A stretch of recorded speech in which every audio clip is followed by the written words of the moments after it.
The second speaker, who is going to talk really on an entirely different dimension of the system sciences. I can't think of a better set of complementary speakers for this panel because their experience and their expertise and their perceptions of the future of the system sciences will shed light on two very complementary aspects of our multidiscipline.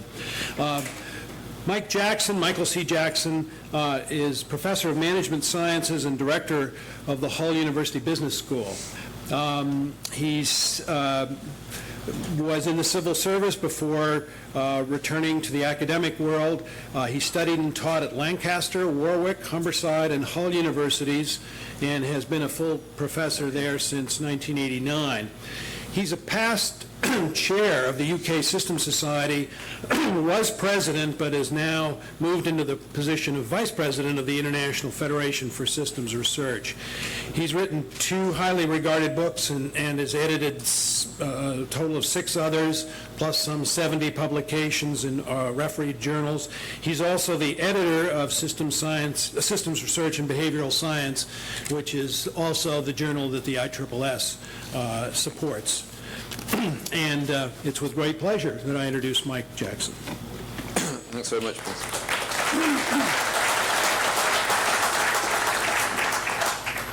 I think the social sciences have always lagged behind the physical and the biological sciences, and that's true in technology as well, I'm afraid. I don't know what it is exactly. It comes up slowly. It comes up.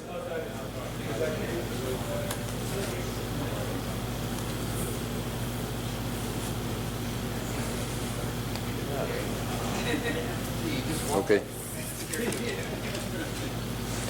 Not supposed to be anything on it at the moment anyway.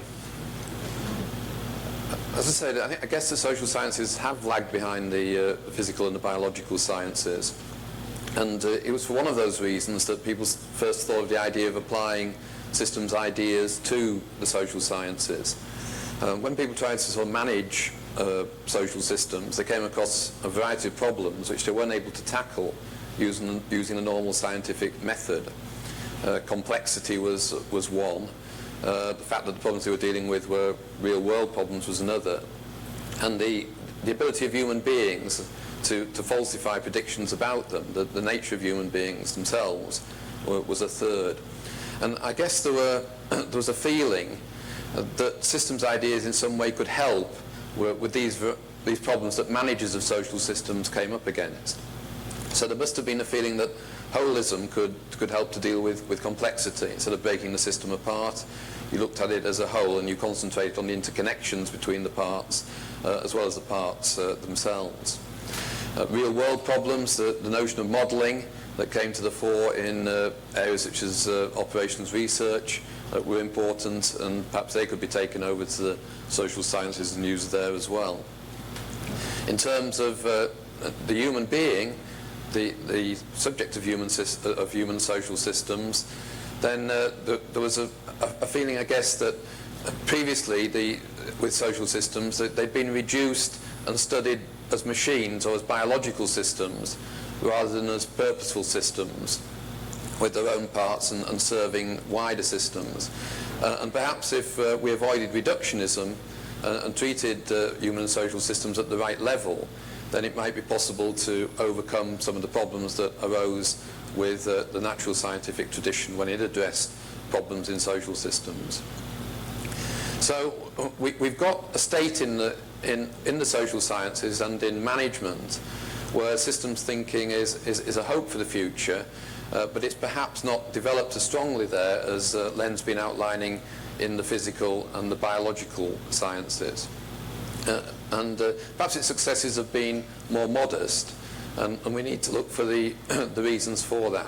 Nevertheless, I think there's many reasons for hope, and I believe the way forward for management and the management of social systems does lie in a systems direction, as I wish to outline.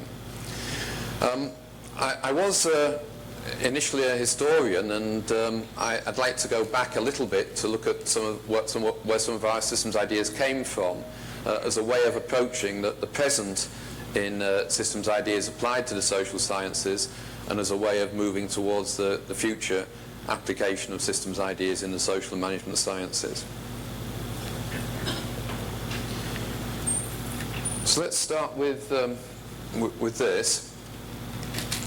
And it's a rich tradition of thoughts on which we draw, the frameworks of ideas on which we draw, when we look at how systems ideas originated and how they've been used in different disciplines.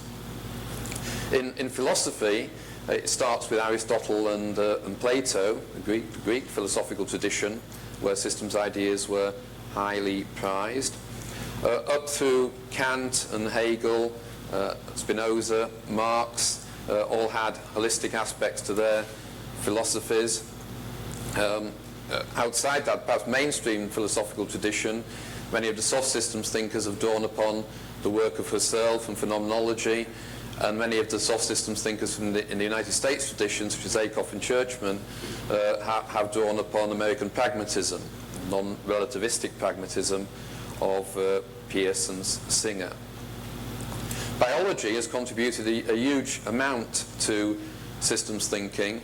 The organismic biologists, Smuts, Rudger Cannon, others who routed the mechanists and the vitalists in bringing a systems perspective to biology, led up to the work of von Bertalanffy, who's generally regarded, I guess, with Wiener as the founding father of systems thinking. And the biological tradition remains strong in systems thinking to this day. The work on autopoiesis by Maturana and Varela is another take from biology, which people believe could possibly become a general systems theory of value in domains other than biology. From those two strands of systems thinking, we actually got the birth of general systems theory with von Bertalanffy. And obviously the foundation of this particular society dates from 1954, von Bertalanffy, Gerard, Rappaport, who came together to form the Society for General System Research. The impact of general systems theory in sociology and management and organisation theory was vast, and in the 1950s and 1960s and 1970s, sociology and management and organisation theory were largely dominated by the systems tradition of work. If you think of Parsons' work in sociology, much influenced by general systems theory and by cybernetics. If you think of the contingency theory and the socio-technical systems theory traditions in management and organisation theory, very much influenced by the notion of the organisation as an organism. But they didn't have to wait for general systems theory. There were systems traditions of work in these two areas prior to general systems theory. The mechanistic analogy, looking at society as as a system in equilibrium, came through with Pareto. In Durkheim's work, society as an organism, adapting to its environment with functional imperatives fulfilled for it by its subsystems, found in Durkheim's work. And they transferred over in management and organisation theory with theorists such as Parsons and Katz and Kahn, mixed often with general system theory. The other side of it, I guess, is the notions coming from control engineering and from systems engineering as it developed, ideas of black box feedback, negative feedback, and combined with ideas from management and organisation theory, we eventually got management cybernetics coming out of the cybernetic tradition, the work of Wiener and Ashby, leading to the work of Beer and others on organisational cybernetics. Social sciences has sought to draw upon this large tradition. The physical sciences were largely written off in the early days of systems thinking as being able to contribute to social sciences because of their reductionism. It's becoming increasingly difficult to take that stance, and Len has made some of the points clear as to why that's the case. Some of the new sciences, quantum theory, theory of dissipative structures in chemistry, chaos and complexity theory, are now having a significant impact upon the social sciences. I guess it's not since the days of von Bertalanffy that we've had a candidate for a general systems theory which is as strong as chaos and complexity theory.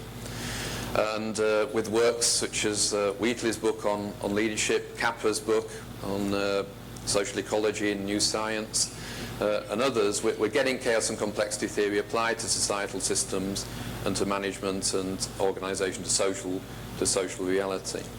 But there are very real doubts in my mind about the ability to transfer analogies from the natural and biological sciences to the social sciences.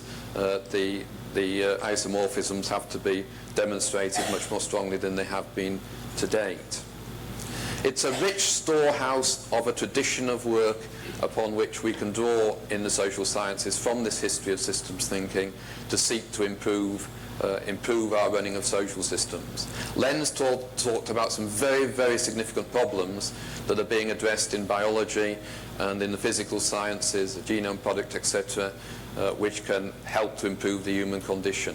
We all know that in organisations, in societies, there are other equally significant problems that require the social sciences, problems of organising the organisations, the societies in which we live, problems of poverty, pollution, inequality, underdevelopment. These are equally significant problems that have to come, solutions have to come from the social sciences, and I would hope from social sciences which have been improved by systems ideas. In looking, let's bring the account onto applications within the social sciences and the management sciences. This is my favourite overhead slide for doing that. Looking at developments in systems thinking, applied systems thinking over the last 30 or 40 years. And you could do so using two dimensions, which if they are artificial is not my fault, but it's the fault of the people who have tried to work along these two dimensions and develop systems thinking in this way. It started applied systems thinking, I guess, with operations research, with systems analysis and systems engineering, management cybernetics, where the reliance was upon a unitary agreed goal for the system of concern which would optimize the system towards achieving, and the mathematical modelling of the system of concern, which is generally treated as being simple enough so that you could mathematically model it to learn how to optimize it in such a way that it could achieve its goal. And many of those traditions of systems thinking, such as operations research and systems engineering, have proved very productive of insights to people who would wish to improve social systems. But we wouldn't have got very far if we'd stayed in our systems thinking within that particular set of assumptions in this top left-hand corner, labelled here unitary and simple. And it's been an achievement of systems thinking up to the present day that we've been able to break out of this top left-hand corner here and move systems thinking along the two dimensions to cope in terms of that horizontal dimension with aspects of greater pluralism, differences of values, beliefs and philosophies, coming up to points of conflict where different interests are at stake, and coercion where power comes to bear. And along this vertical dimension, traditions of systems work which have enabled us to deal with greater complexity. And that's required a philosophical and sociological shift, an epistemological break away from the original assumptions of OR, embracing different philosophies and theories of knowledge in order to make the breaks that have allowed us to deal in applied systems thinking with greater complexity and with greater pluralism and conflict. Specifically, along this vertical dimension, it's been a shift from positivism, an attempt to look at systems and trace the relationships between surface variables to try and understand exactly how they behave, to what I regard as a kind of structuralism, which is a digging beneath the surface to look at those features of systems, the mechanisms, the depth within systems which lead to surface behavior. If you can do that, you can start to design those features into systems so that they are capable of complex and adaptive behavior. in relation to their own parts and the environments in which they exist. And that's an epistemological break from positivism to structuralism down there. And the kind of systems approaches which have achieved that are, I guess it started with system dynamics, looking at the relationship between feedback variables below the surface, socio-technical thinking, contingency theory, organizational cybernetics, living systems theory, shifts away from looking at organizations as machines to looking at them as organisms, and looking at them as organisms with brains, have allowed that shift to occur. Along that dimension, it was necessary to give up the idea that you could model the system of concern. You now have to deal with a variety of viewpoints, beliefs, philosophies about the nature of the system and what it's seeking to achieve. And as a result of that, you have to seek to bring about consensus or accommodations among the variety of stakeholders concerned so that you can decide exactly what you want to achieve and seek sufficient agreements, balanced appreciations between the various stakeholders so that they can take action. And it's the soft systems tradition of work that has had greater success in that area. It concentrates upon systems in the mind rather than systems out there in the world. Concentration shifts from systems in the world to the systemically learning about the nature of what kind of change is possible. So you engineer not systems, but you engineer learning systems whereby you can arrive at some kinds of accommodation so that action can be taken. And that tradition of work can be found in Warfield's interactive management, Akoff's interactive planning, Churchman's work, Mason and Mytroff's work, the work of Checkland in the United Kingdom on soft systems thinking. So applied systems thinking during the 1980s was able to break out of this tradition here and to spread its wings, and has enabled us as applied systems thinkers in the social and management sciences to address a much wider range of problem situations with some degree of success, though we still need to be modest in the claims that we make. This was a grid I used to write a book on systems methodology applied in the management sciences in 1991. And in revisiting that volume for a new version of the book, which is going to be published later this year, I had to take into account developments within the systems traditions of work that could be applied to social systems. And these are the things that have come to the fore. So I'm still in the past a little bit, but these are the things that have come to the fore in systems thinking, in my mind, in the last 10 years or so, and which I had to take account of in redoing my book. Some of them predate 1990, but my argument is that they've come to the fore in that time, the last 10 years or so. The theories of autopoiesis, originally found in biology, transferred to the social domain, particularly by Maturana. Some applications in management these days. There are books written about the relationship between autopoiesis and organizational design, organizational epistemology. Its greatest advocate in the social sciences, the German sociologist Niklas Luhmann. Stenge is the fifth discipline. We owe a great debt to Stenge in the sense of popularizing systems ideas to managers, and his book has obviously been significant over the last 10 years. It's a kind of combination of system dynamics with various soft systems approaches. And that's pretty revolutionary in its way, to build on system dynamics, to try to get at the complexity underlying systems work, to the way that systems function according to the feedback variables and the relationship between them at the deep surface level, the deepest level below the surface.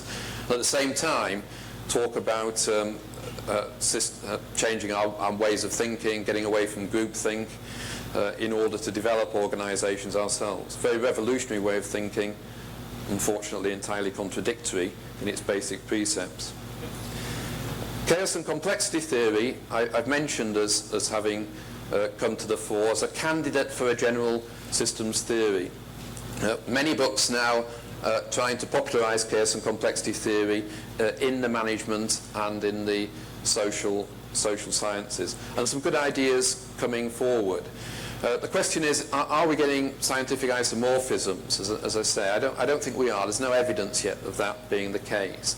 Are we getting useful analogies? Not yet. Still more work to be done on that. Are there some useful metaphors? Well, yes, there are. Chaos and complexity theory does provide some metaphors which can be taken over to management and organisation theory and used in those disciplines. Soft OR, soft systems dynamics, soft cybernetics, breaking away from the original positivistic or structuralist roots of OR, system dynamics and cybernetics, and seeking to use these within the softer tradition of work to help articulate discussions and languaging about the nature of social organisation. I could mention, though it predates this thinking, John Friend's work in soft OR, in soft system dynamics as an attempt to use models as the basis for discussion and debate rather than an attempt to model the world. In soft cybernetics, the break with the first cybernetics to the second cybernetics and the move to the cybernetics of the observing system is itself a shift from functionalist to interpretive foundations for cybernetics. Some of the older traditions of work have also moved on. Soft systems methodology now has two modes of thought, mode 1 and mode 2. This much more connected to the real world of the manager. The manager carries through his or her ordinary everyday tasks and uses soft systems methodology to reflect upon and to enrich their thinking about how they're doing their ordinary managerial work. Critical systems thinking, the base in which I locate my own work, has over the last 10 years established another strand of systems thinking, which I call emancipatory systems thinking, which is dealing with all those issues which are otherwise ignored in the functionalist and the interpretive traditions, in the complex adaptive system and the soft systems traditions.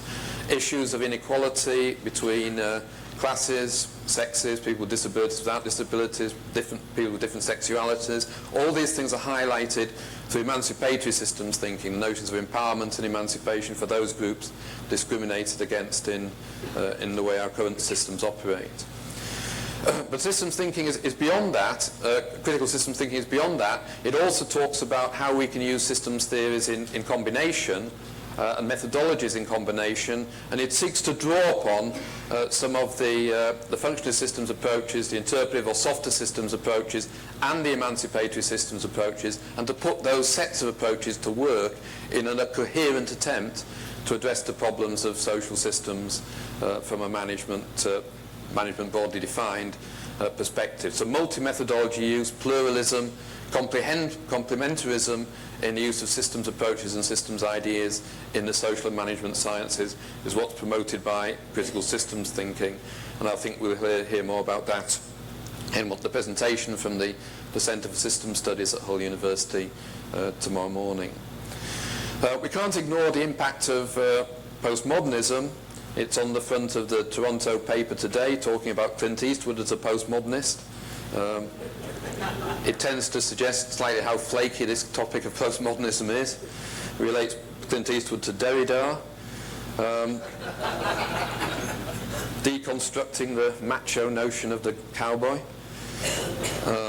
Well, perhaps you can begin to get the point. Anyway, postmodernism is having an impact upon systems ideas. You can carry out system studies in the spirit of postmodernism. Foucault, after all, was a professor of systems of thought. There are also deconstructive methods which can be employed as part of the systems toolkit in any kind of methodology, multi-methodology approach within critical systems thinking. There's a hell of a lot to build on. These are the social science paradigms which dominate social science today. If there were social scientists in this room, they would understand, they would not disagree with me fundamentally. They might take issue with some of the classification, obviously, but they would not disagree fundamentally. I've been through the literature in social sciences and organisation theory. This is what you find emerging. There's still a huge functionalist tradition of work based upon positivism, using mechanical and biological analogies. There's an interpretive tradition of work, much more concerned with understanding from the perspective of the human subject, getting inside the head of the subject to understand how they attribute meaning to their situation, and how they create social reality. This is social reality as a dominating, constraining force, Durkheim, Weber, etc.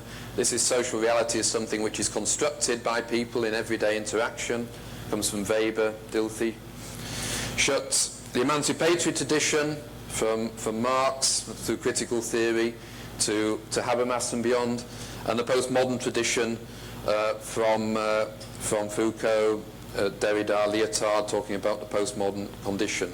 These are the sets of traditions which dominate the social sciences. I don't think that systems thinking can escape from these traditions of thought. It's not my finding from reading the systems literature that we have escaped from these basic divisions in the social sciences. Instead, when I read attempts by systems theorists to study social systems or to talk about how to intervene in social systems, they're locked within one of these four traditions, predominantly that one, with general systems theory, with organizational cybernetics, with living systems theory, with OR, systems engineering. The great bulk of work in the systems tradition addressing social science problems is stuck here. The soft systems approaches are based here. Warfield's work, Acroft, Checkland, Churchman.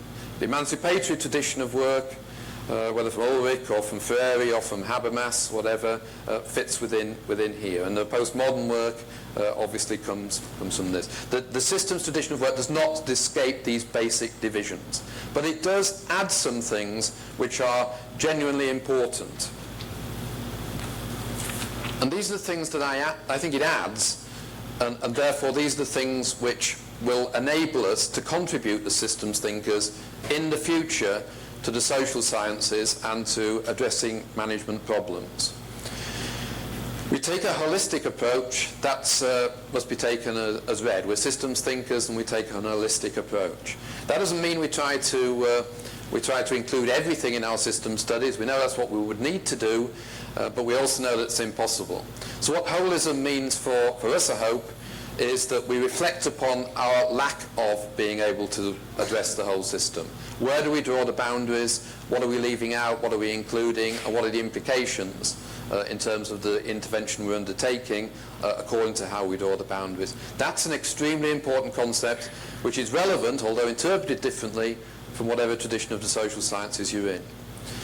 Process, I mean the process of acquiring knowledge. Systems thinking, we tend to arrange our ways of thinking according to cognitive systems. We think in systems terms. We want to bring coherence to our knowledge. The systems tradition of work can enable the various types of social science to be more rigorous in the concepts that they employ. We've already devoted and given a number of concepts to the social science traditions. We can continue to do that and to make their work more rigorous and more comprehensive. Transdisciplinarity, we are capable, I believe, as lenders, that systems is a transdiscipline. We are looking for useful analogies, useful metaphors that we can take across the disciplines. And I think chaos and complexity theory, although interpreted largely when applied to management in a functionalist way, has a lot to offer as a new source of metaphors for the social and management sciences. So is autopoiesis. There are various traditions where we can switch analogies across the disciplines. And we as systems thinkers are best equipped to do that. But fundamentally, it's practice where we can make the most difference. If you ask a functionalist social scientist or an interpretive, an emancipatory, or postmodern thing, you think of society that way. Now, what are you going to do about it in order to intervene in it on the basis of those sets of assumptions? They largely can't tell you.